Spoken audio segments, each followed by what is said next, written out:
All right. So, combined loading.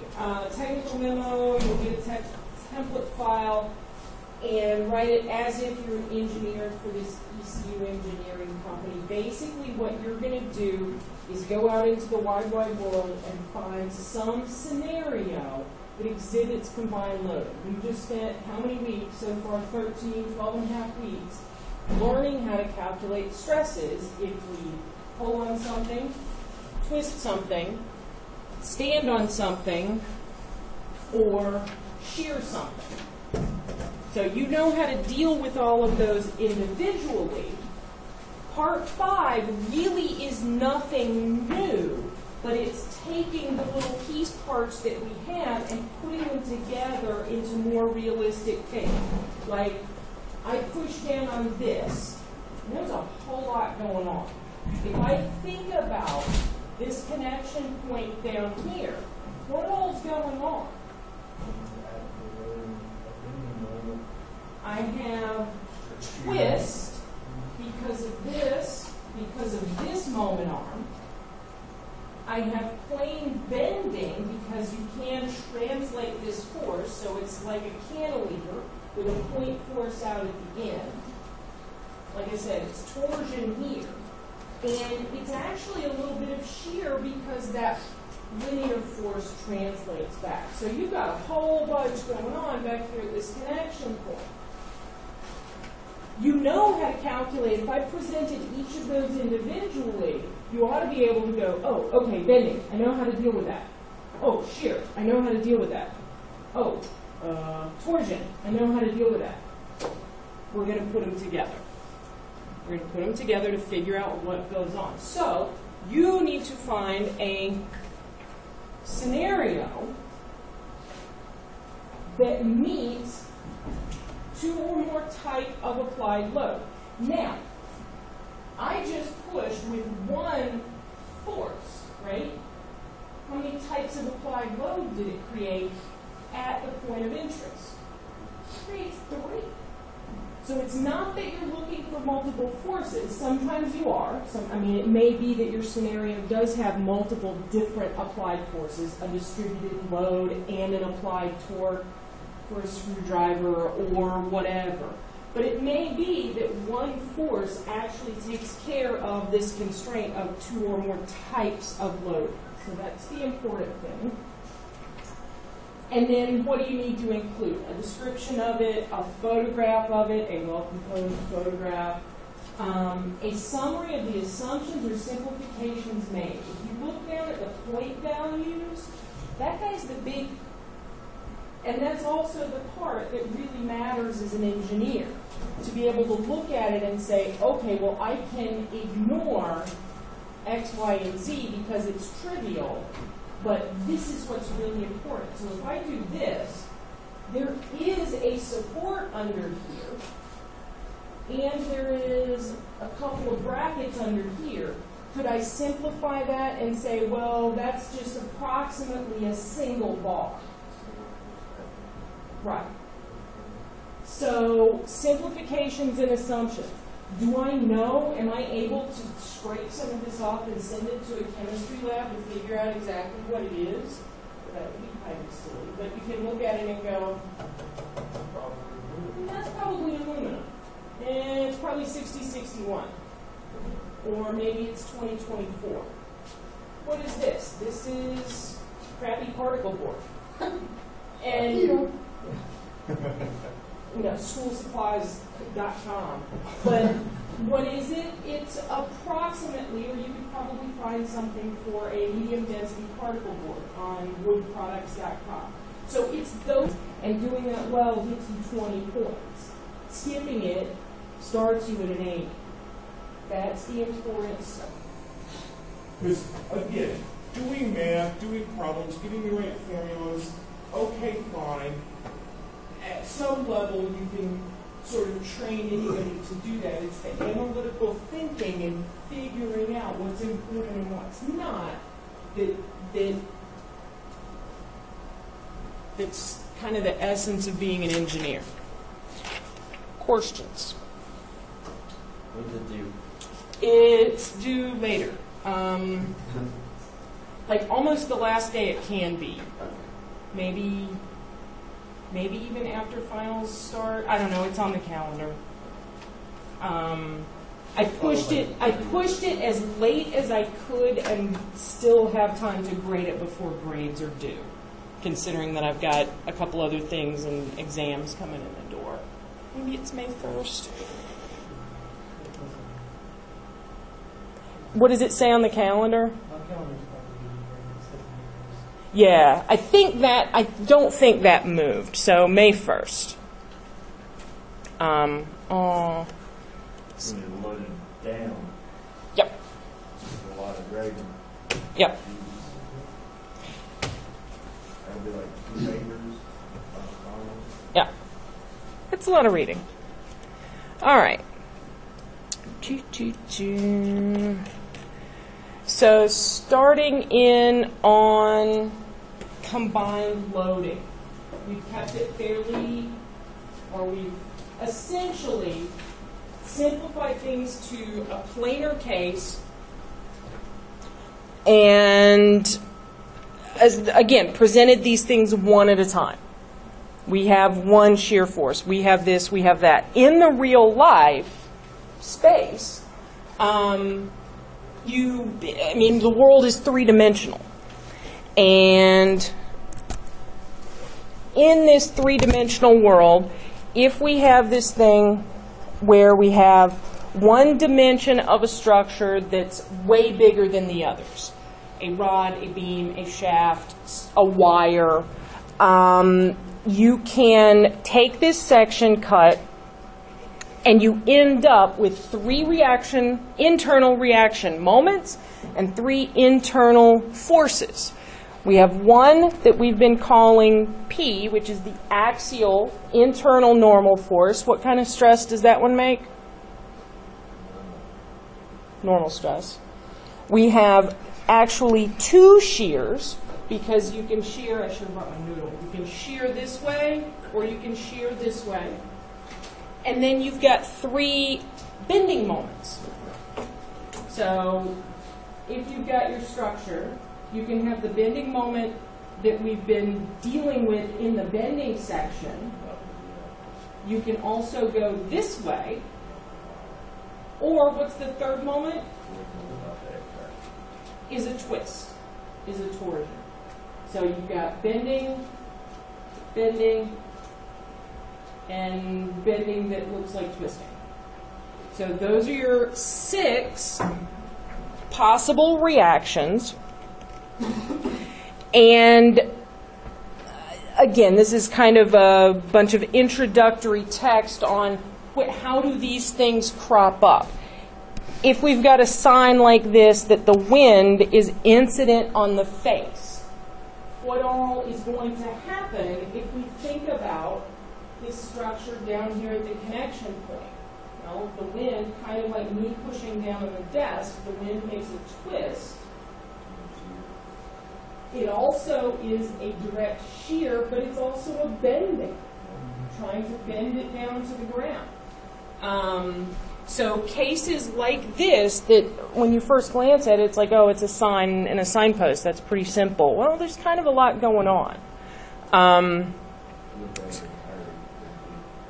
So we know how to do all the individual piece parts. You could do that, and you could do a shear moment diagram to figure out where the worst bending moment is, to figure out where you actually have to calculate the stresses. So that's for beams, shafts, things that have one dimension much larger than the others. We're going to deal just a little bit in things that have one dimension much smaller, plates and shells. So we have a very small dimension this way and some finite dimension the other way. Plates are flat, shells are curved like pressure vessels, boilers, and we're going to do just a little bit with plates and shells. And things get a little more complicated with that, but we're going to keep it to a simple case that's called plane stress. So adding a little bit of complexity, but not a whole lot. So first thing we're going to do is make sure that we actually do remember everything that we need to remember to be able to do all this stuff. So what does axial loading look like? If I have a structure, what I have a single, this is a section cut. So if I have my section cut, I have this internal load P. And what kind, Mr. Rogers, what kind of stress does this guy make? It makes a normal stress that is distributed evenly over the surface, and this is P over A. All right. If I have a torsional case, then I can draw this like this. What kind of stress does this guy make? Shear. It makes shear stress, and it's distributed along the surface in the same direction. And this is my attempt at making it proportionally smaller with radius. What's the formula for that one, Mr. Godfrey? For the torsion case. It makes shear stress. We've got that, so we know it's going to be a tau. What's that formula? Nope.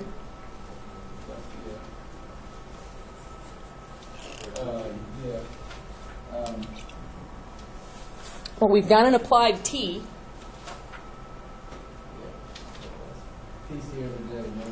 That's the maximum one.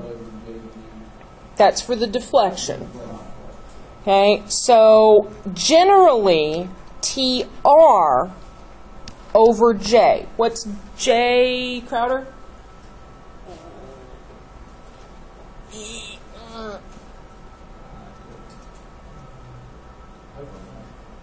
Sanija?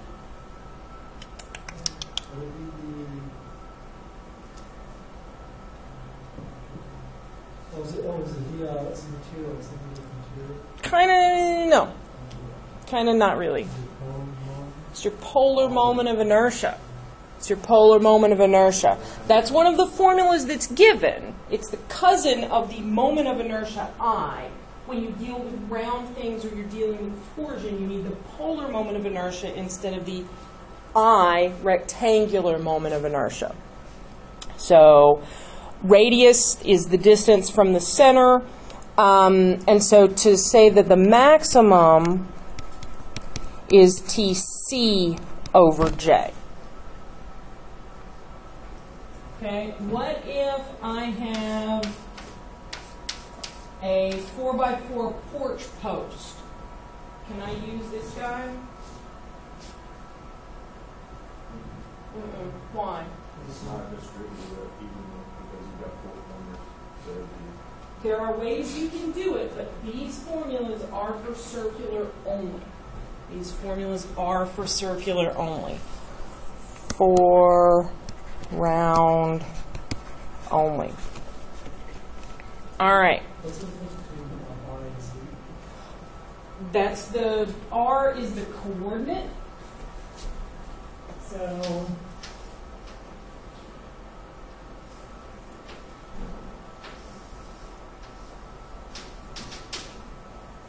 So R is anywhere and C is at the outside surface. All right. Transverse shear. What does that look like in cross section? So going down, parallel to the plane. It is along that cut. It is along that cut. Okay. This one's a little trickier to draw. What does that look like along the face? What's the value if I have transverse shear? What is the value if we've got the neutral axis across the middle?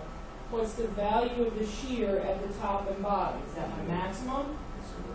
It's my zero. My zero. I have no shear at the free surfaces. And so I have a little bit, a little bit, a little bit, a lot, a lot, a lot, a little bit, a little bit, a little bit. What is that profile? Is that a linear profile? Quadratic. It is quadratic in Y. Quadratic in Y. And what's that exact formula? It says quadratic in Y. We get shear stress. V. Some other letter over IT. Anybody got the other letter? Q. Do we need to buy a vowel? That's it. All right. So that's for at some particular location. Do you remember how to get Q?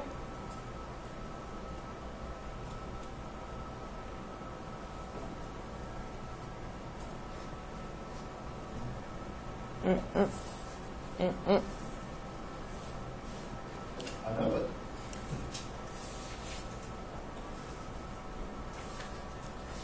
Area times the Y bar, or the area prime times Y bar. The part that's going to be moving. The area of shear times the distance. That Y bar, that's how you get it at a particular location. There's another area, if I just want kind of an average value or a quick estimate, what do I do in that case? For what? For this shear. What's plain old vanilla normal stress? P over A. Oh, P over A. P over A. And an average value for the shear stress is your V over A. You also can get a little complicated for a rectangular cross section. You can know that the max, this is part of the derivation that we did, is 3/2 V over A. And for a circular cross section, you know that the max is actually 4/3 V over A. I apparently need a little more space for all that stuff. All right. What's our last guy look like? Looks kind of sort of something like this. I'm going to draw this a little different. I'm going to say that we've got our double arrow, our moment, along that surface. So if I hold on to that and twist, that's giving me that same bending moment we've been dealing with, so which also can look like that. That's our bending moment M. And what does that stress profile look like in cross section? It is linear. How much do so if I have that kind of bending moment, what deflection shape do I expect? So do I get tension? That'd be a small curve.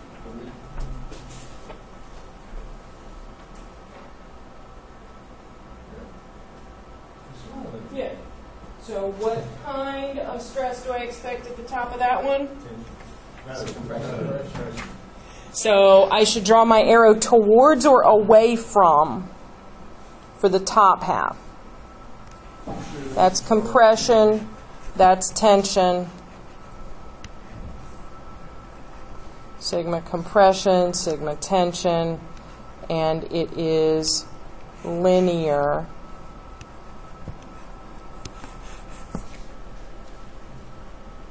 in the cross section. And what's my formula for that, Sanija?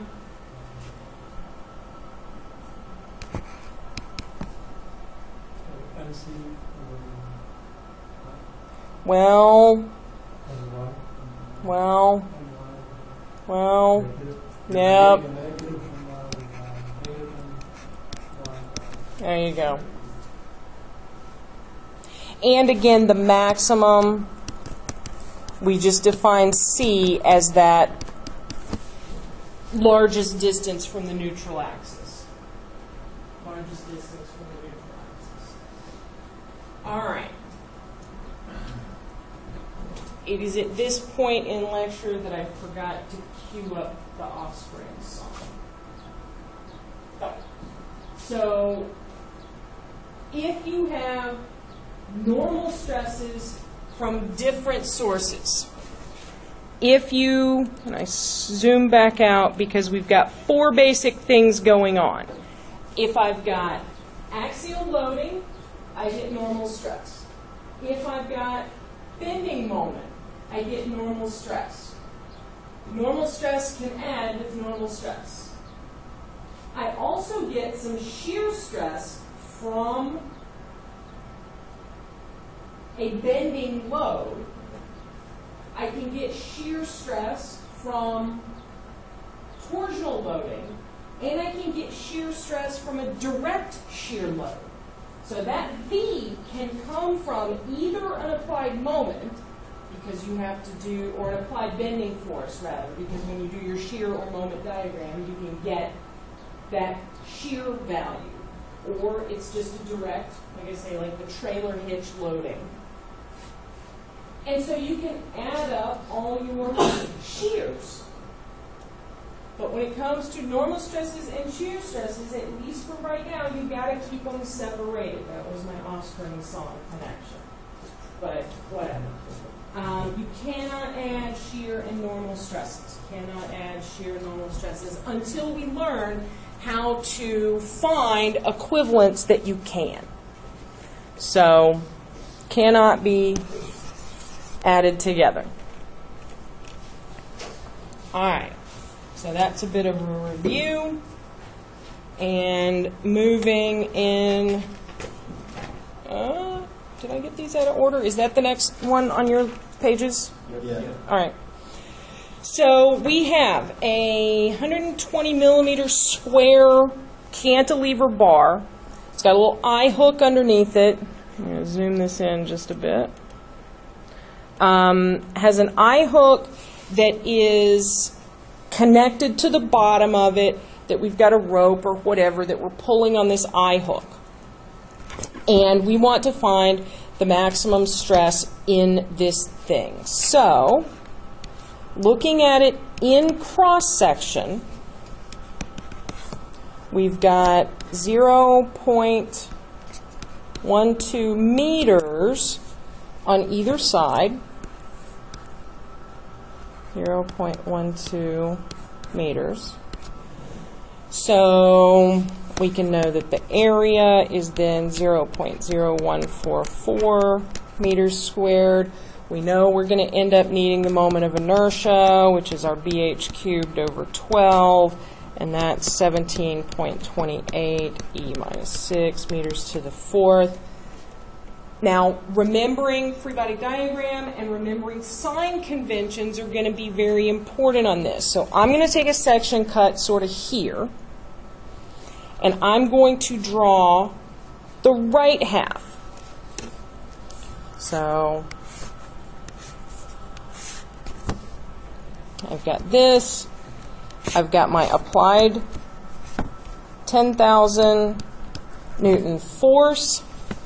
I know that it is separated by 0.1 millimeter from the center.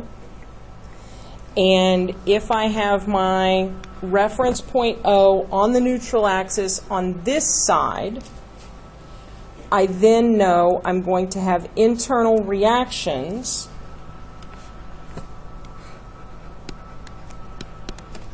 like this.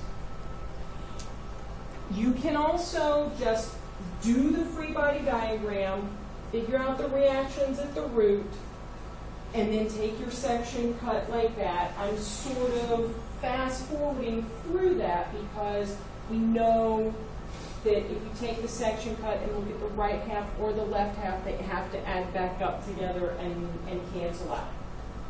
So you always assume that an axial force is in tension. That's why it's drawn the wrong way, because I took the right-hand face. And I guess looking back, refresh your memory on the sign conventions. Sign conventions are on 4-4. looking back on those sign conventions, which you also need to review for the exam Thursday. Right. All right, so this is free body diagram of right half. So 4 meters. Yes. 0.1 millimeters would be mighty tiny. All right. So now we need to do a statics problem. Let's go with blue for a statics problem. We need some of the forces in the x direction. What we got going on, Saidi? Negative P plus 10,000. Hey, look, that one's pretty easy. So I see that my internal force has to be 10,000. Now I need to sum my moments about my reference point. What do I got? Let's start here. It's just 10,000. 10,000. Why is that thing in my way? 10,000.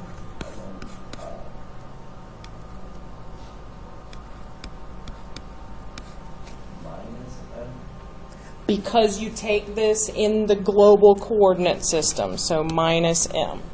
It is a positive internal, but when you do your overall, it's a minus. And so that tells us that the moment is 1,000 Newton meters. Okay? So we have an internal bending moment, and we have an axial stress. We need to figure out those stress values based on those loads. So let's start with bending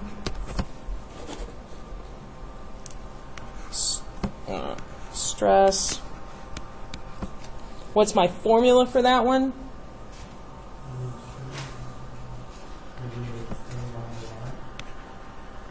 And I'm going to go ahead and get the maximum value, so I'm saying it's MC over I. Okay, so that is 1,000 Newton meters. What's my C? Is it?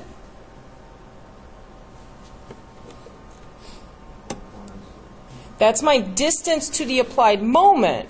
What's my distance from the middle to the outside surface?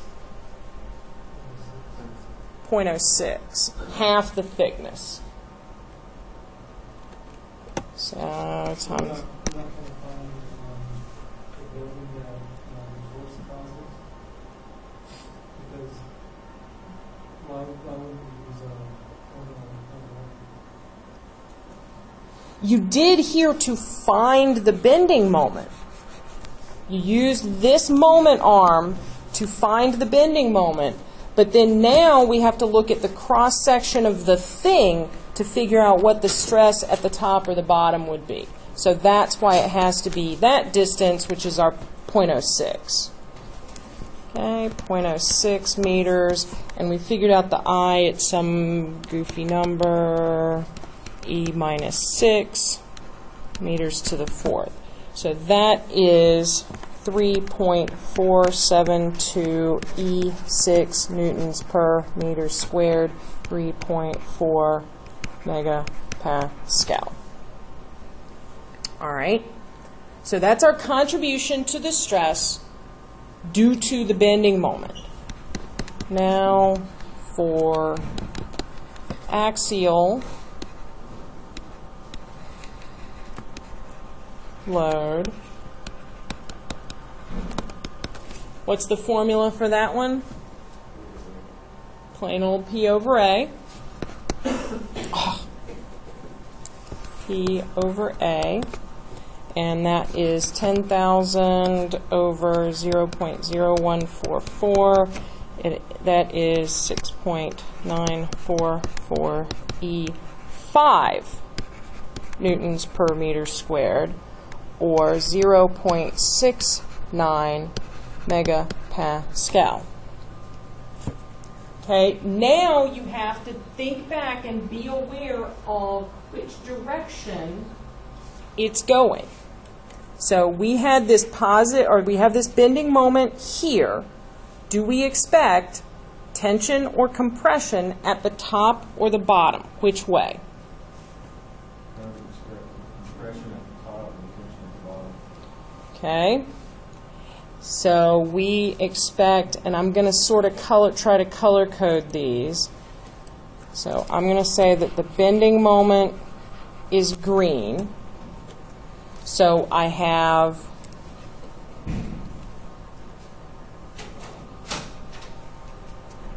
sigma bend, and we have tension at the bottom, and sigma bend compression at the top. Does that make sense? Now, what do we have because, and I'm going to go with purple, what happens with the axial? It's tensile everywhere. So sigma A tensile, sigma A tensile. So where's my worst case going to be? It's going to be at the bottom. At the top, they sort of counteract each other. Or, I mean, the numbers are, It reduces the stress. so we've got 3.4 and 0.69, so they don't completely counteract each other, but at the top, it reduces the amount by 0.7. So the sigma max equals sigma bend plus sigma axial, both in tension at the bottom. So 3.4 plus 0.69 equals 4.16 megapascal at the bottom. Make sense? Maybe kind of sort of? It is. It is, it is, it is. All right. I am going to separately record the one on 5.4. We are going to skip to the one on 5.5.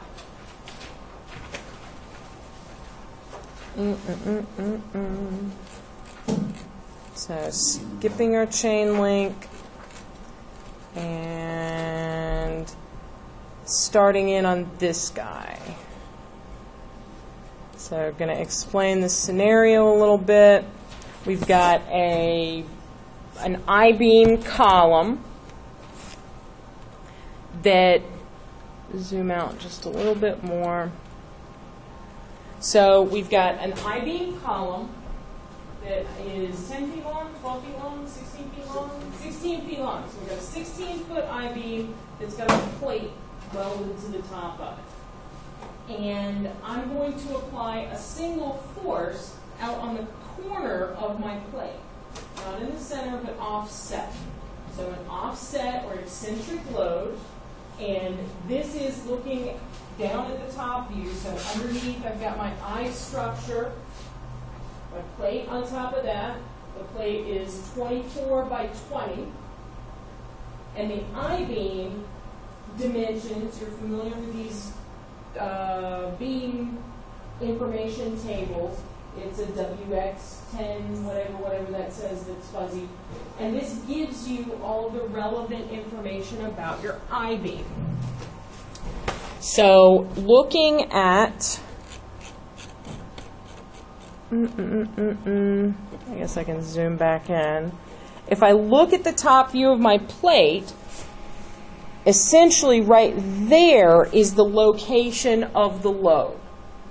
So this causes a bending moment about the x-axis with a moment arm of what? So it's causing a bending moment with a moment arm of 12 about x, and it's causing a bending moment about y with a moment arm of 10. You got the geometry in your head, all right? So, what is this basically? This is basically a big cantilever. It's concreted into the ground.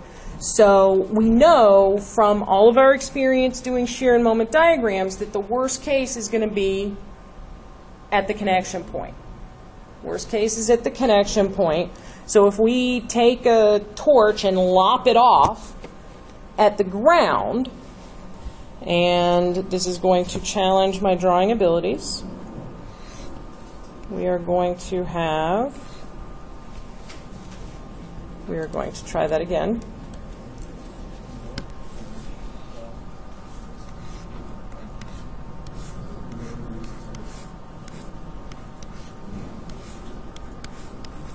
Okay, so if we have this long axis contains the y, or is parallel with the y, we have a moment about y,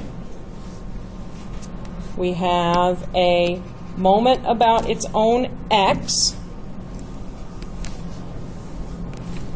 that's supposed to be an x, and then what else do we have going on? A helicopter. We have a helicopter. So we also have just plain old axial compression. Okay, so that's what our loading scenario looks like. Moment about x, moment about y, and a compressive load. So what is this compressive load? We have 10,000 pounds that's applied. Well, the reaction would be back up, but the internal force is 10,000 of compression. So our internal reaction P is compressive from the load and also its own weight. We're going to consider its own weight and its own weight. So the load is 10,000 and then the weight. How do I get the weight?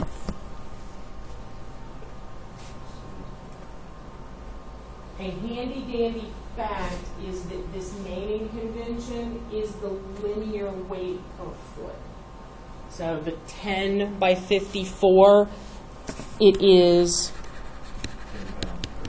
54 pounds per foot. 54 pounds per foot times 16 feet.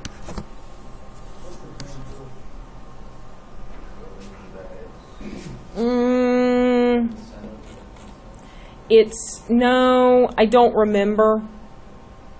It is not one of the dimensions, because if you look back, the dimensions are not exactly 10. I don't remember. 20% carbon?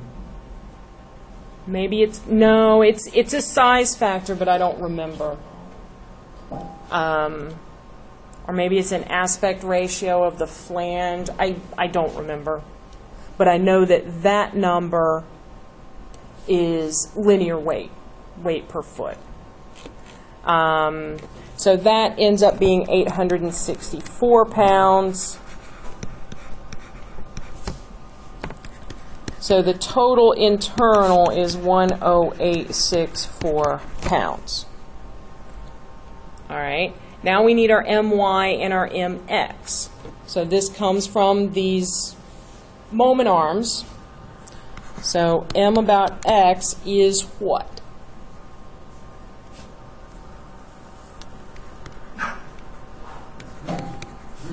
£10,000 times which distance? No, remember, y'all both said, or y'all all said. Yeah. X would be 12 inches. So the moment about x is the load times the 12-inch separation distance. So moment about x is 120,000 inch-pounds. And the moment about y 10,000 pounds times, that's this other distance this way to get that moment about y, times 10 inches. So the moment about y equals 100,000 inch-pounds. All right. So those are our internal force reactions. Now, again, I have sort of assumed that we've done the free body diagram and the statics problem enough that you see what I'm jumping to here. It would be the same thing if you found the reactions and then take the section cut. We're just jumping to the section cut part. So far, you're assuming all positive, though, right? Right. You're assuming all tensile, basically. Well, what is P, though? P is compressive. Right. Fact. And this moment about X, if it's twisting it this way, you just have to be aware of where is going to be tensile and where is compressive.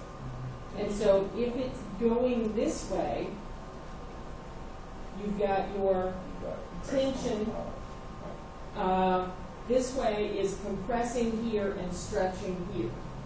And this way is compression on one side and tension on the other. And that's what, if we get through the rest of this, and I think we will, we've got time, we're going to draw each of them so that you see the effects of each of the moments.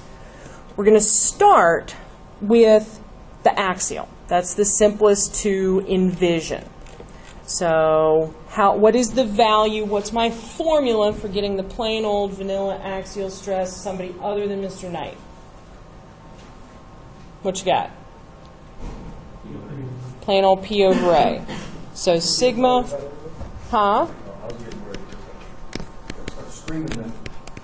is plain old P over A. It is compressive, so what sign does it need to be?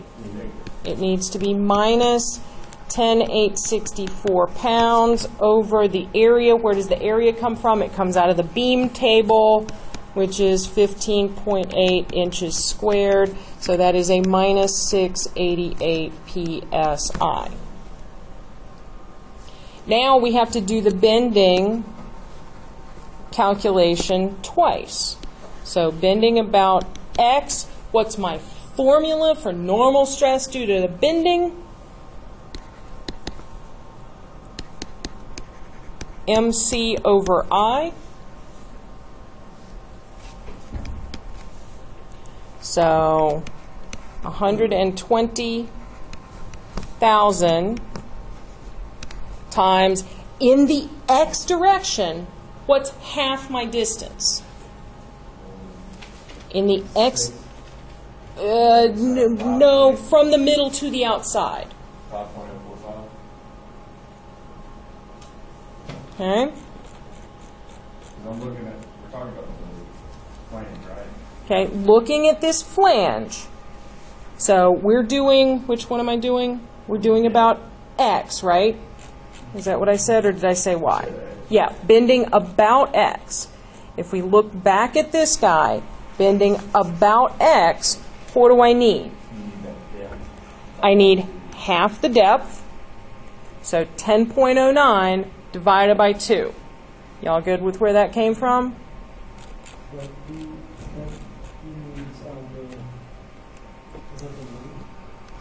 I guess you can say that, but it says it. It's termed depth on this. It's not the length. The length of it in our this was one of the edits I was going to make to the course pack.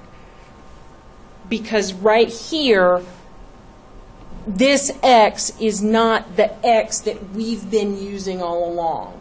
Our X has always been along the beam, which for us is the 16 feet. So this is a bit of a coordinate change in terms of how I've been drilling it into your brain so far. So this X direction is not along the beam. It's, right. Z is along the beam in this one. So it's just a different frame of reference. But, yeah, so 10.09 divided by 2 is our C. So 10.09 divided by 2. And moment of inertia also comes out of that table is which one? IX is the 303 over 303. And that ends up being, happily, a nice easy number, a plus or minus 2,000. All right, I got to start talking a little faster. So bending about Y now is going to be a plus or minus MC over I, where my C is... Your C is going to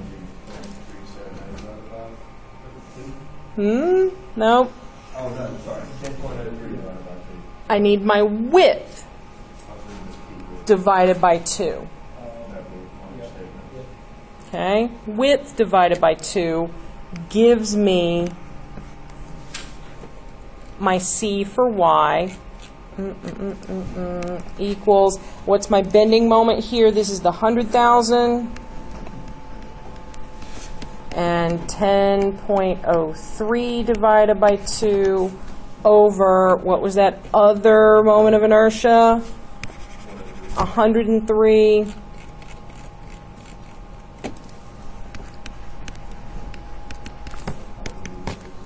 And this is plus or minus 4854 PSI.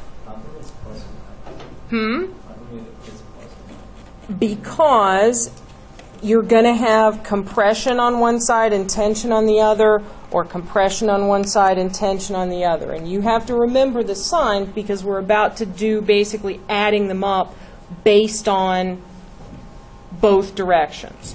So hold with me just a bit. So what? Say plus or minus because it's a symmetric I-beam. Right. Right. If this were not symmetric, we'd be out of luck. Okay, so I've reorganized this just a little bit from yours, and yeah, we really are kind of pushing it for time. We'll try. So what was this value? This is minus 688 was my axial. Bending about X is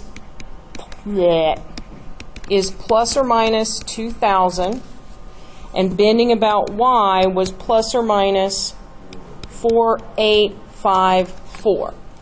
Now, what do those look like? What do those look like? The minus 688 looks the same everywhere.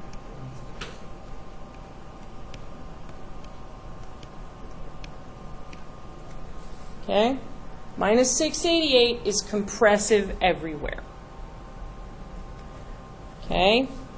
The plus or minus 2,000, the bending about X, is the strong way in the I-beam, right? Yeah. So it's 0 here, and it varies out to the maximum compression on this back surface.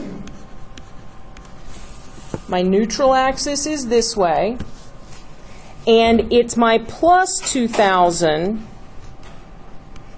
on that side.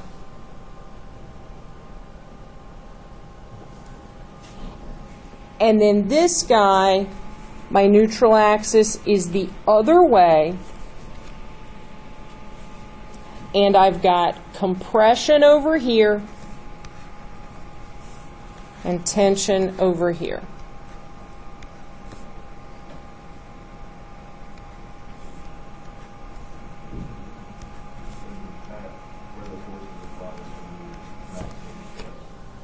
Okay.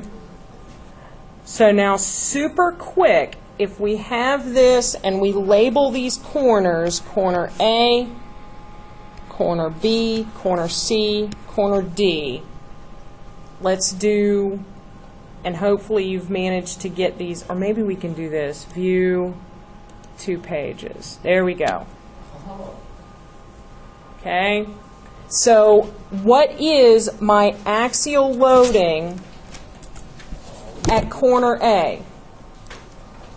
It would be negative 680 minus 2,000. Hang on. What's my axial loading at corner B? Oh, negative 680. It's the same everywhere. What's my axial loading at corner C? Negative 680. Minus 688. What's my axial loading at corner D? Minus 688. All right, now let's look at the bending about X. Saidi, what's my value for bending about X on my A corner? That's this guy. Minus 2,000, yep. How about my B corner, Scott? Minus 2,000. Minus 2,000. C corner, Crowder? Yep. And D corner, Silvers? Really? All right. Now about Y, Knight, A? Positive 485. Yep. Rogers, B? Negative 4. Yeah. Look at that. Exactly the right number of people. Godfrey? Yeah. Yeah. And minus 4854. So if we add all of these up, and I have my magic already done math,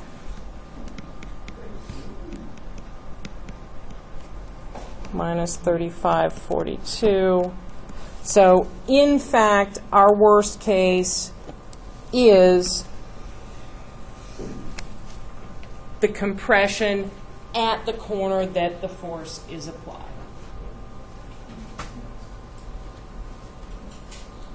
All is well.